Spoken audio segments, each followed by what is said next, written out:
All right. So just a quick bit of housekeeping. This meeting will be recorded and posted to our website soon.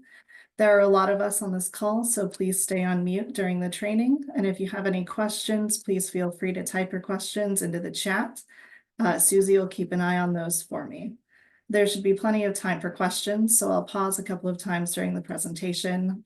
Just please raise your virtual hand if you'd like to speak. On the agenda today, I'll take a moment to introduce our homeownership development team, then dive into the content. Today, we'll talk about eligibility for the program, the programs that are included in this NOFA and the funding availability, and then more details on the whole NOFA process up to and including the deadlines on construction on your project. Then again, there should be ample time for questions at the end. So real quickly, if you've never worked with us before, this is our OHCS Homeownership Development Team. Talia Concravis is our Assistant Director of Homeownership Programs. She manages homeownership development, down payment assistance, and some other homeownership related programs. Talia will be out of the office for this first quarter and will be back during the second quarter of this year. I'm Jessica McKinnon, Senior Homeownership Development Program Analyst. I'll be your primary contact for all things NOFA. I'll manage your projects through pre-application to award, and I'll be one of your scorers. Elizabeth Thomas and Susie Sandstrom are our development officers. If you've already received an award with us, you'll know them well. If not, Elizabeth and Susie will take over projects after they've been awarded and support you through closing the loan, construction, and compliance. So moving on to the NOFA, this year we are including two offerings, $40 million in LIFT and $5.2 million in LIFT supplemental. LIFT is a program funded by Article 11 Q bonds that's used for both rental and homeownership projects. This offering is just for homeownership. It's a loan that's meant to provide gap financing for affordable homeownership projects. LIFT Supplemental is funded by the General Fund and will be offered as a grant to projects that are awarded LIFT and meet other eligibility criteria. This is a grant that can help fill the gap in financing when LIFT isn't enough on its own.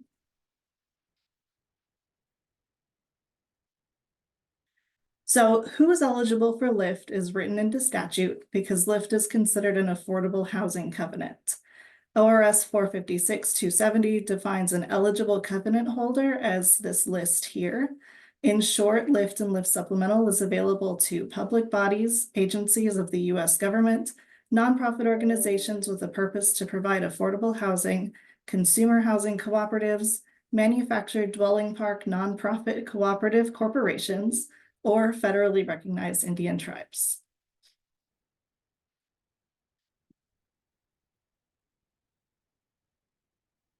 Excuse me. There are also eligibility criteria on the development.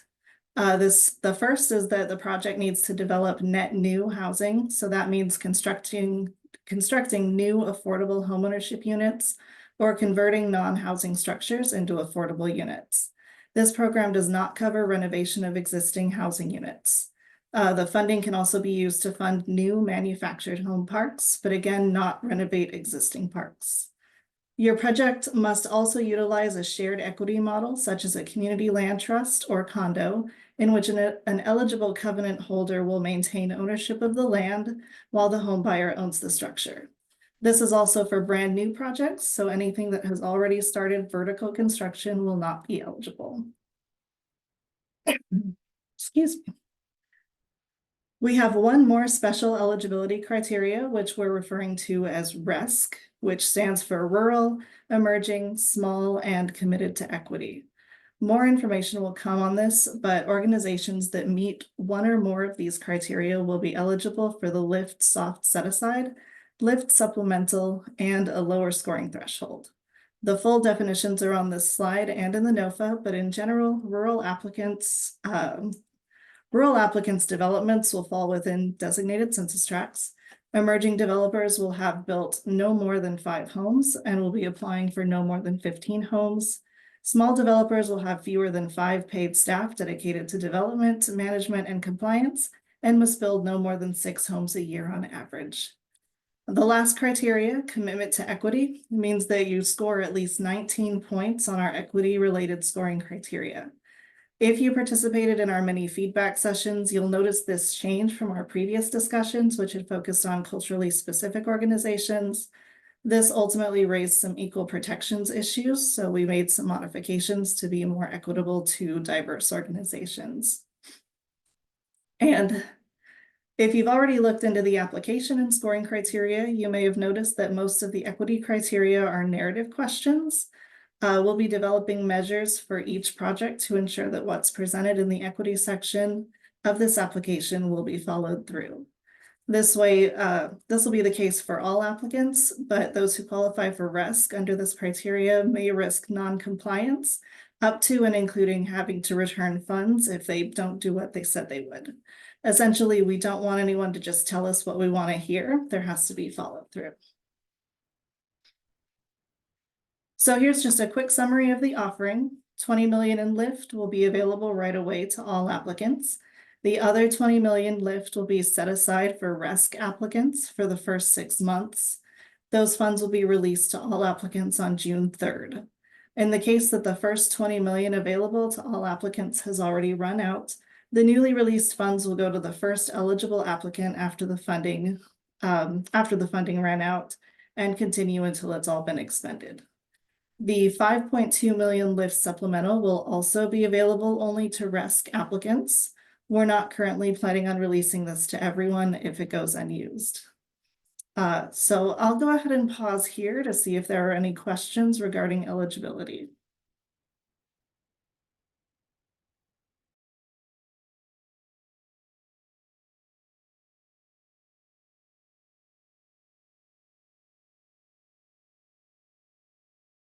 Okay, it doesn't look like there are any. I'm sorry, Jessica, I do see a hand up with Rosie A. Oh, sorry about that. Go ahead, Rosie. Hi, thank you. So I just want to make sure that I'm understanding this correctly. You mentioned that this is only used allowable for new parks. Yes, it would need to be new mobile home parks, not renovation of existing parks. Do you know what's going to happen to what's going to be available for preservation or existing parks? You know, we don't have anything available on the homeownership development side, but I can look into other OHCS programs and get back to you if there's anything available. That would be great. Thank you. Of course.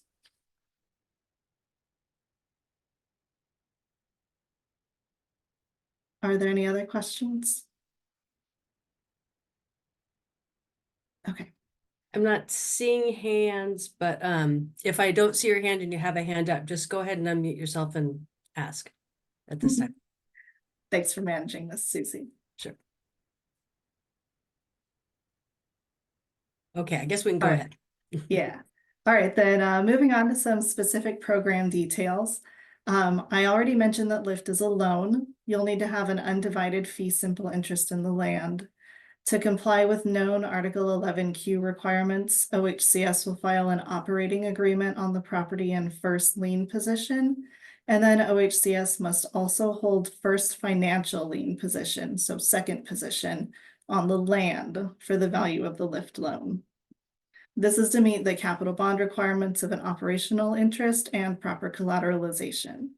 If you're working with a lender, they would need to subordinate their lien position on the land to OHCS or take their collateral in the structure and vertical improvements. The operating agreement will include affordability terms. The unit must be available to households earning 80% AMI or less. The affordability period will be 20 years, and then at that point, the loan would become due. You could satisfy that loan either by paying it off or by signing another operating agreement for an additional 20-year affordability period. So 40 years affordability overall.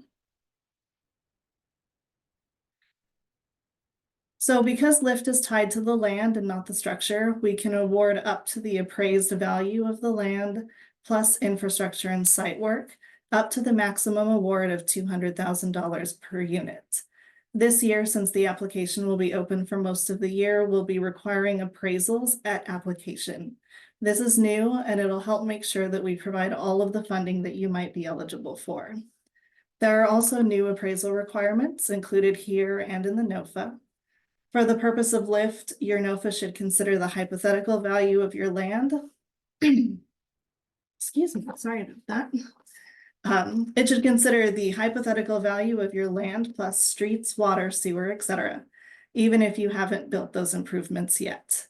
The appraisals should not include the value of any structures. You'll need to have OHCS named as an intended user so that we may discuss the report with its preparer, and it should include any existing restrictions on the land. Because LIFT is tied to the value of the land, we recognize that there are many locations and developments where LIFT is simply not enough to help a development pencil, specifically when the developments themselves are more costly or when the land appraises lower. So the goal of the LIFT supplemental funding is to help fill the gap in these situations. This year, LIFT supplemental will be available to RESC qualified developers.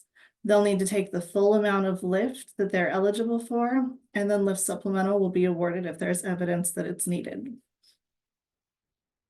LIFT supplemental is a grant. There's no additional application, and the only difference in receiving LIFT supplemental is 1 additional year in the affordability period.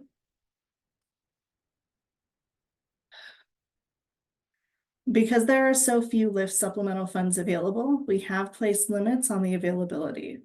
Rural applicants and those that meet the equity criteria can receive up to $100,000 in LIFT supplemental per unit with a total per entity cap of $800,000. Small and emerging developers can receive up to $50,000 in LIFT supplemental per unit with a total per entity cap of $600,000. That per entity cap means that the cap exists across all projects. So for example, a rural organization can apply for $800,000, whether they're building 8 houses in one project or 32 houses across 3 projects. It's just $800,000. If you applied last year, you might remember another confusing requirement about maximums being 90% of the gap. We got rid of that. So the only per unit maximum is that LIFT plus your LIFT supplemental cannot exceed $200,000 per unit total. And I'll go ahead and take another pause here for questions.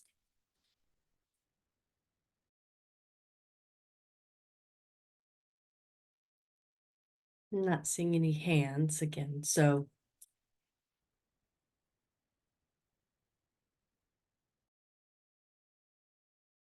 All right, thank you. And I apologize, I'm recovering from a cold this weekend, so. All right. So then the final chunk of this presentation is talking through the process and the timeline. This slide here shows a little what the timeline looks like, at least the part that OHCS is involved in. Your project should start with the initial project development and at some point the pre-application for this NOFA. I put these roughly in the same spot on this slide because your project doesn't need to be 100% ready to apply when you submit your pre-application. If you've still got a few items hanging, feel free to go ahead and submit that pre-application as long as it's ready by the actual application submission. Next is the full NOFA application submission, then notice of your award, closing the loan, and then your construction and development of the homes. I've color-coded the following slides to relate to each of these steps. I included project development on this timeline because there are a handful of things that need to already be done before you apply for LIFT. You need site control for at least 12 months following your application, just in case of any delays. That could be owning the property, your contract or option, etc. We don't require your property to be rezoned already, but we do require the rezoning process to have already begun. Of course, we also want you to have completed some site feasibility impact studies and created a preliminary site plan. These documents will all be listed in the application documents.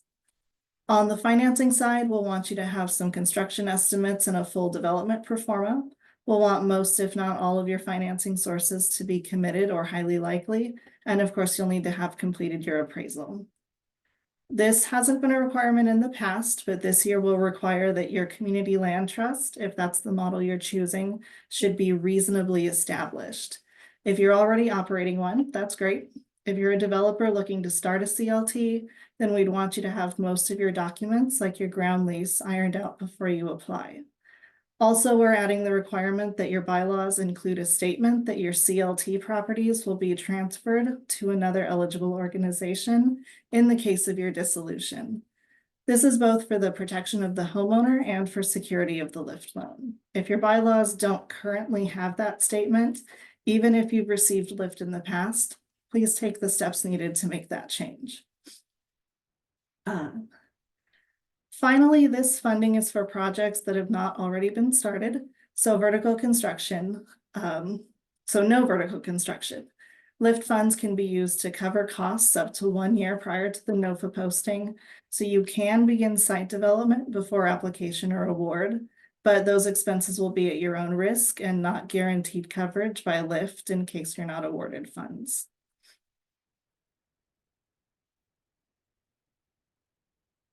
And onto the actual application. The pre-application is just an online form. It starts with a few screening questions to make sure you meet minimum eligibility. If you answer no to any of these questions, it'll kick you out and let you know that you're not eligible. A full list of questions is available on the NOFA website, but in general, it'll include some basic questions about your project and the funding you're requesting, contact info, and your likelihood of applying. Submission of the pre-application will notify me that I need to get you set up in our application system for quorum. Please allow up to a week for me to get that done. Also, these pre-applications are non-binding and not attached to any fees, so please submit your pre-application early, even if you're not totally sure if you're going to apply. This will help us gauge our workload and interest in the program and be better prepared for the months to come.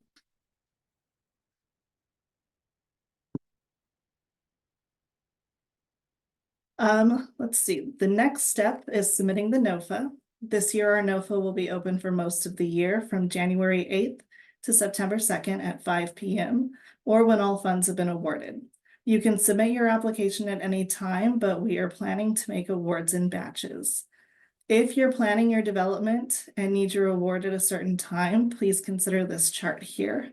The dates are also in the NOFA. In general, if you submit your application by March 4th, you can expect your project to be included in the first batch of scoring announced in May.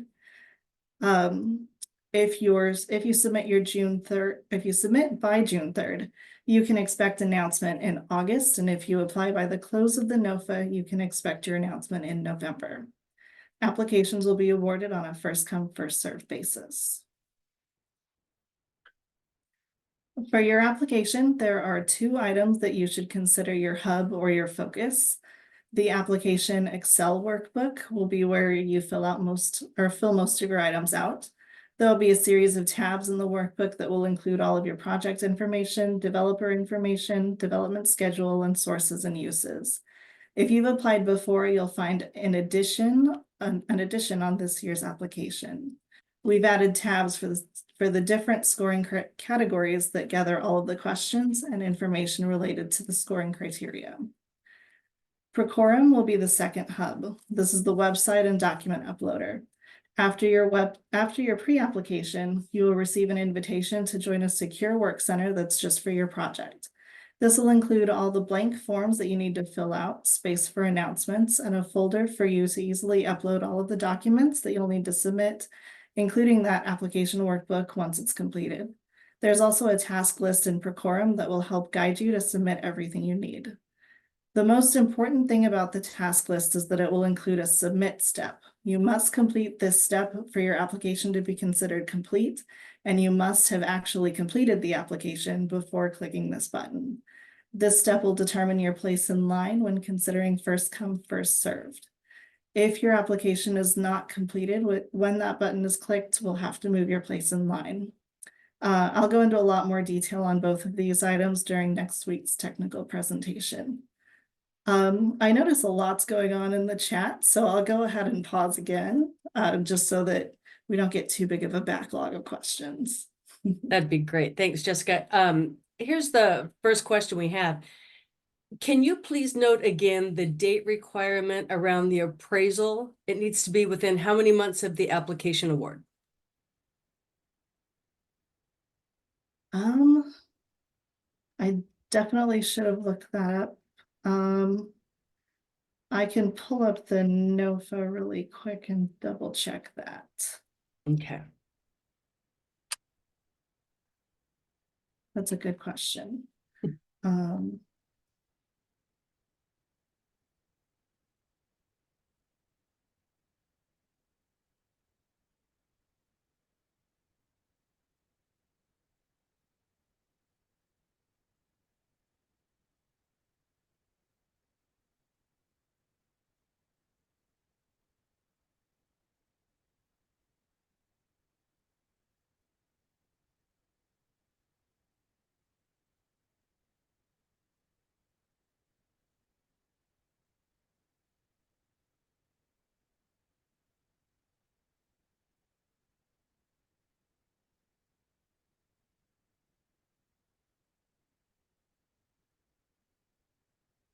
oh,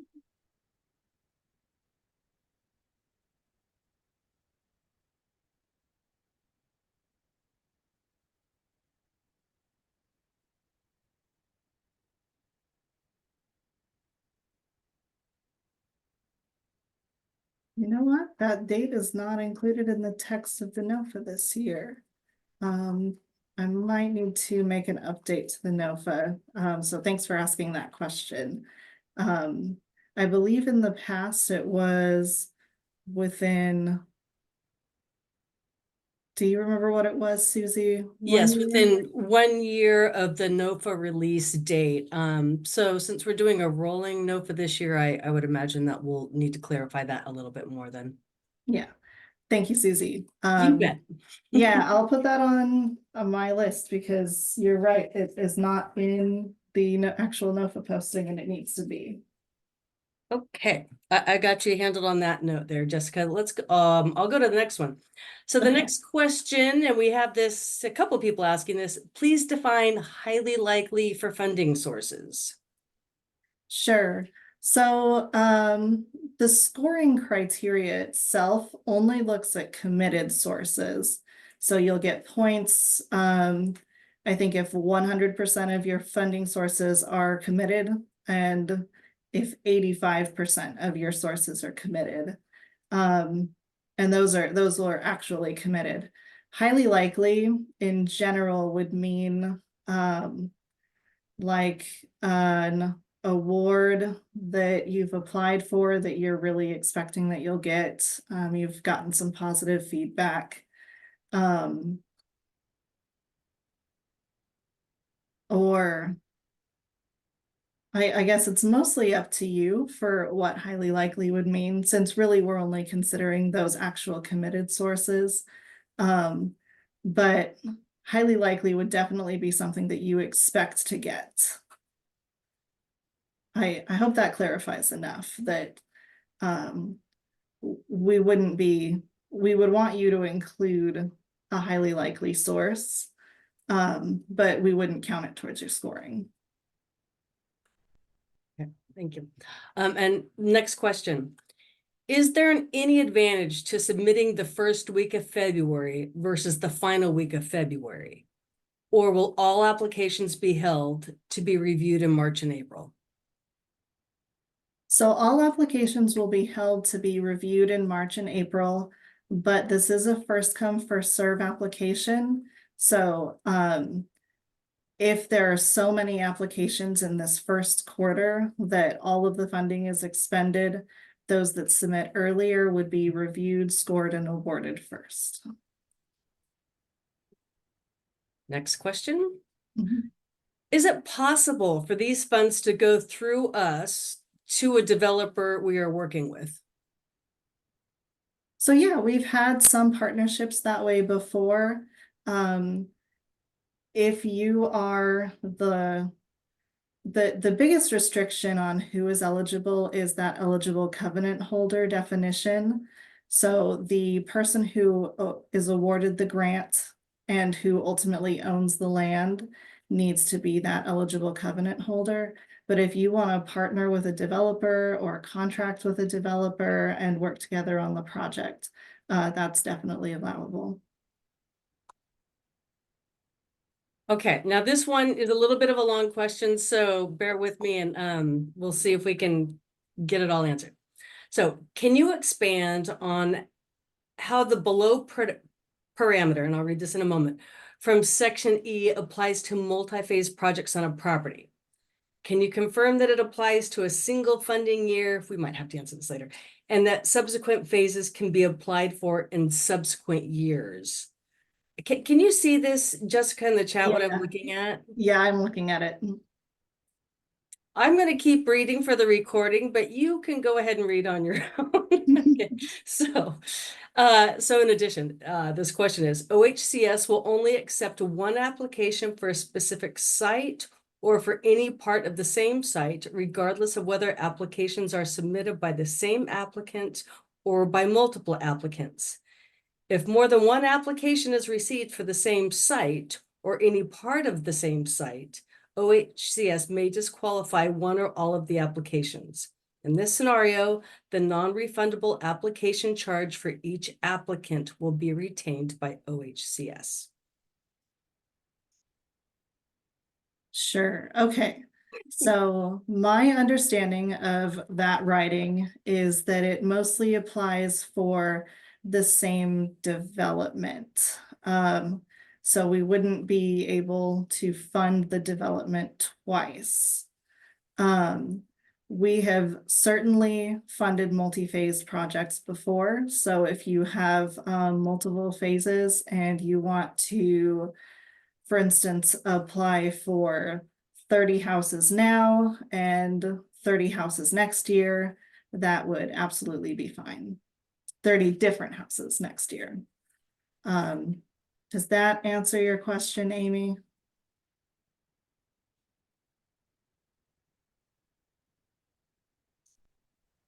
Yes, thank you, Jessica. Good, thank you. Okay. And someone asked if we could put all these in the FAQ, all these questions from the chat. Of course we will. Oh yeah, absolutely. Another question. Is the first come date based on pre-application submittal or pro quorum submittal? That's going to be based on your pro quorum submittal, because of course you could submit your pre-application today and not apply until September 1st. But the pro quorum submittal, I mentioned really briefly actually on this slide here that we've got that submit task. So that'll work basically like a date stamper. Once you click complete on that task, it'll stamp your date and that will be your submission date and determine your place in line. The only reason that would change is if you like missed more than a couple, like if you missed one document just by accident, we might not move your task, but if or we might not move your place in line, but if your application is not complete or anything major is missing, we will adjust your position in line to when we receive that final document. Okay, so that's all we have in the chat for now. No hands up. So Okay. good to carry on. All right. Where was I? All right. Then after submission, your application will move into scoring. Scoring will start with a preliminary review that will look at major items like completeness, general eligibility, and timeliness. These will be more pass-fail measures. Assuming your application passes that, it will move on to the threshold scoring. Since this NOFA is first come, first served, your application will be scored against a minimum threshold rather than competitively against other applications. If you meet the minimum scores, you'll be eligible for funds. Also, because the scoring is not competitive and is much more objective and transparent this year, we'll be doing the scoring ourselves rather than convening a scoring committee. You'll be asked to score yourselves in the application as well. Please be honest in your self-scoring because it'll help you determine your own chances of success, and we'll use your score as a checks and balance system. If any of our scores differ significantly from your own, that'll kind of act as a trigger for us to go back and look more closely at that section. If your application does not meet either the preliminary or threshold requirements, since this is not a competitive NOFA, we can give you feedback. Your self-score will also help us give you quality feedback to discuss where our thoughts may be misaligned. In general, applicants who don't pass can resubmit their application one time before the NOFA deadline without having to pay another application fee. So this is a very quick summary of the threshold scoring categories. Most applicants will be required to meet the scoring criteria in that second column, that minimum points required column. Applicants who qualify for RESC will have slightly lower requirements. The reasoning behind that is that we recognize that small, emerging, and rural developers may not have the same capacity or opportunities that larger and more urban organizations do, but we still want to support those developments. I'll go more into detail on these during the technical session next week, but the quick summary is that development capacity will look at your development pipeline, staffing, and finances to make sure you have the capacity for this project. If you have multiple projects this year that you're requesting for funding for, your higher priority projects will be considered in your later applications. Development experience will look at your organization's development history, your staff experience, and any partnerships you may have. Equity and community engagement looks at your identification of a target community, your ongoing outreach and consultation with that community, and the marketing and services that you provide them. Project details will focus on your actual development, and stewardship experience will make sure your CLT or condo structure is ready to go. If you've already gone ahead and looked at the blank application, you may have noticed that there are a lot of narrative questions. I've done my own grant writing and know how intimidating that can be, so I wanted to give some quick tips. The first is that narrative responses in an Excel document can be a little frustrating, so I recommend typing your responses in Word and then pasting them into Excel. Sometimes pasting into Excel can also be a little wonky, so just remember that you need to double-click into the narrative space that you're pasting into rather than just clicking once and highlighting that cell. The other big thing is please be succinct. We allow for a lot of space, but please don't consider that as encouragement to actually fill all of that space. Just because the limit is 250 words doesn't mean that you need to type 250 words. You have the scoring criteria and you know what we're looking for in your response. So please be to the point while giving us all the information that we need to know. If you can fully answer a question in the length of a tweet, please feel free to do that. Okay, so the next step in the process is your notice of award. After our team finishes scoring your application, we'll bring that application to the Housing Stability Council to make a final decision on the award. After that determination is made, I'll notify you by email that your award was approved and that you should expect the reservation letter. This is where I'll hand your project over to our development officers, Elizabeth and Susie, to walk you through the rest of the process. I'm not going to dig into anything major on this process because if you receive an award, Elizabeth and Susie will have their own trainings and meetings with you. But I did want to talk about the timeline because you should keep this in consideration as you plan your development and application. Timeliness and your development timeline will need to meet these guidelines. So the first thing that Elizabeth and Susie will do is send you a reservation letter. This is the official kickoff of your award, the notification that your funds have been set aside for you, and it describes your next steps. So your reservation letter will be dated, and that date will be what matters for all of the construction deadlines moving forward. For example, if you apply for the NOFA in February and you receive your reservation letter on, say, May 15th, then all of your timelines should consider May 15th your starting date. You'll need to close on the lift loan within 6 months of that reservation date, meaning that you'll need to own or be ready to purchase the site at closing. All your due diligence is done, all of your sources are committed, your performance balanced, and all of your other closing tasks are complete. You'll need to start vertical construction within 12 months of the reservation letter, so please keep that in consideration if you have a lot of site work or as you plan to apply for your building permit. Finally, we'll want all of your units built and with certificates of occupancy within 36 months of the reservation letter and sold to an eligible homeowner within 42 months. So that's really the end of my presentation. If you find you have any questions after this training or as you're working through your application, these are some other resources that are available to you. The technical training and application workshop is coming up on Monday, and those recordings will be on the website as well. As more questions come in, as many have come in today, I'll be developing an FAQ that will be uploaded to the NOFA website. For simple questions, you can always feel free to email our HO development email address. That goes directly to me, but it does help me keep everything organized and prioritized. So please use that email address rather than emailing me directly. You can also schedule a meeting with me. I'll be adding this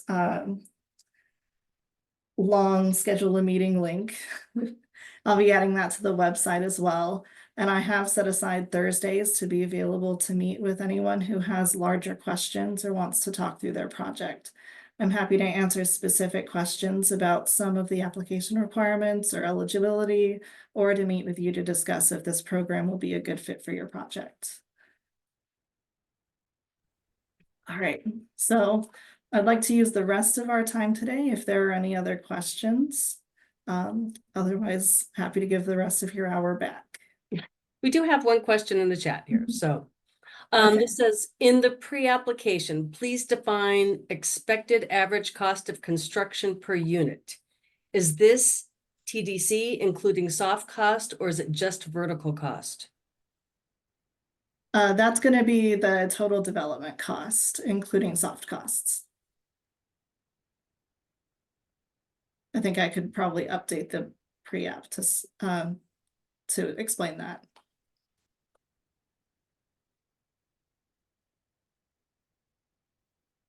That follow-up on that is but less the land, correct?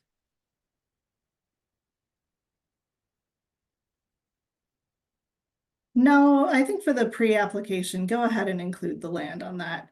The pre-application is more just kind of a rough estimate so that we can gauge your, you know, what we're looking at, the gap between your cost and sales price. And then all the official calculations will happen in the application pro forma.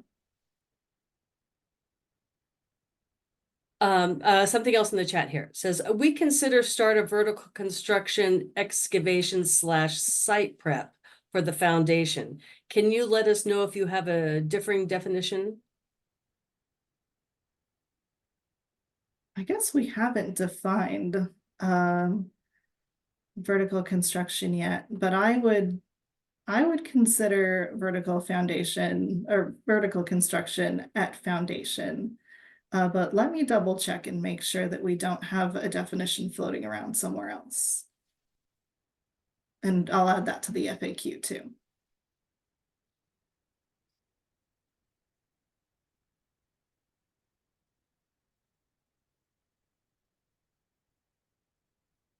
And if there are any other questions, feel free to just come off mute and say them.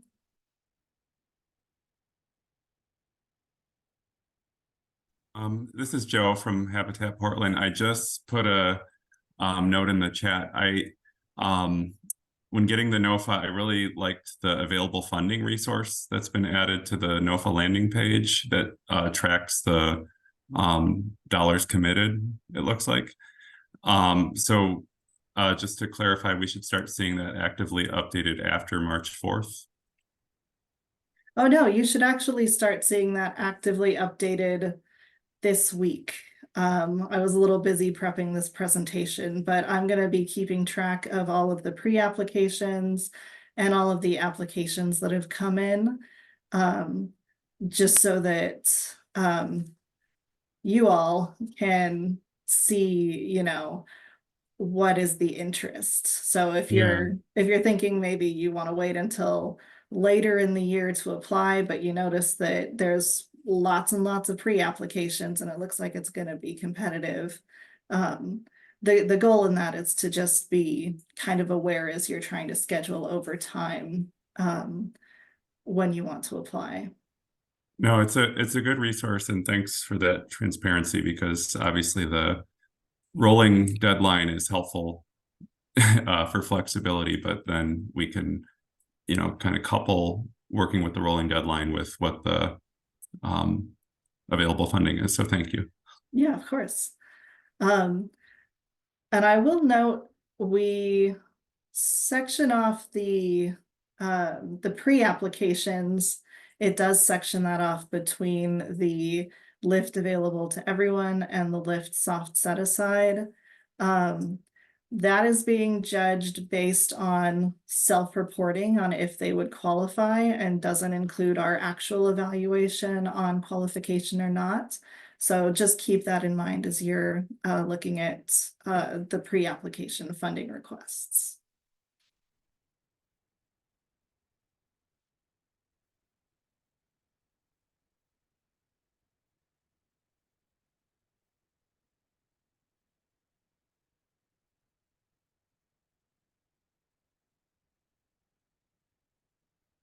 All right. Are there any other questions?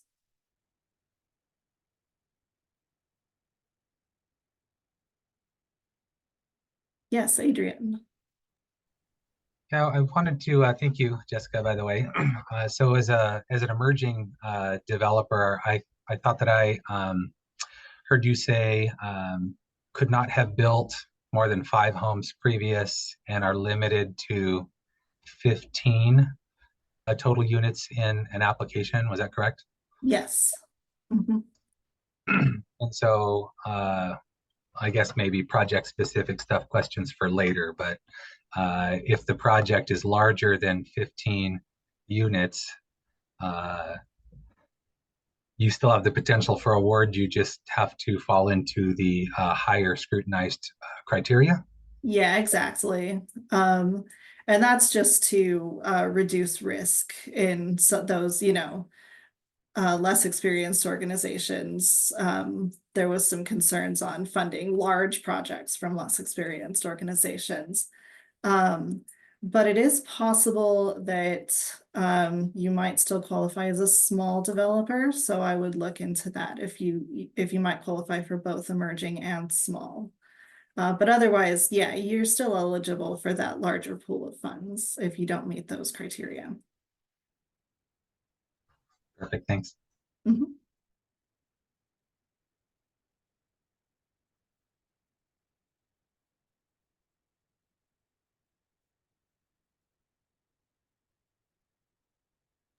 Oh, I had another quick question. So appraisal, I know we touched on the how old can appraisal be. You also said due at application. Is that pro quorum application submittal?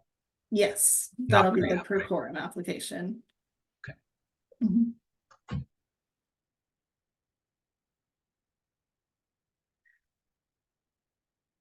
Yeah, though I guess one clarifying point is that the appraisal will show you how much funding, how much lift funding that you'll be available or that you'll qualify for. And the pre-application does ask you how much funding you plan to request. So you can submit an estimate on that pre-appraisal, but definitely by the actual or on the pre-application, you can submit an estimate, but definitely by the full application, we'll want the solid number. Perfect, thanks. Mm-hmm. Hi, Jessica. This is Amy Warren. I have a question about the developer fee section. I think it's section N. It says that the total 10% of total project costs may not increase above what was included in the application. This is something in the past we have put in a much lower developer fee than 10%, so maybe 5%, with the Mhm. disclaimer that if we don't use all of our contingency or escalation, or if interest rates go down, something like that, and we have more profit, we can take it as part of the 10% developer fee. Is that prohibiting that this year? Let me double check that, and I will answer that question in the FAQ as well. Thanks. Of course.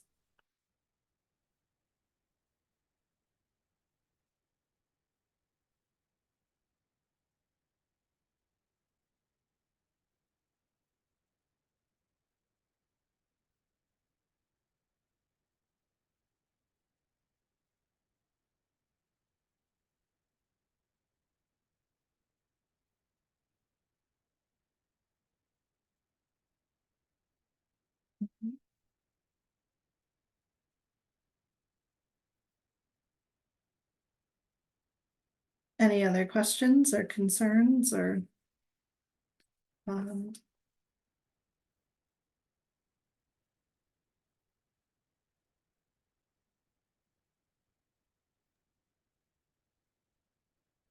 All right.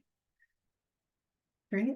Well, thank you everyone for coming. I hope that this meeting gave you some good information and gives you what you need to get started or decide if you want to actually pursue the NOFA and apply this year. Again, Monday we'll have that technical presentation. I'll be going into more details on the scoring criteria, your Procorum Work Center, the actual application document, just like those finer details on the application process. So you're welcome to attend that.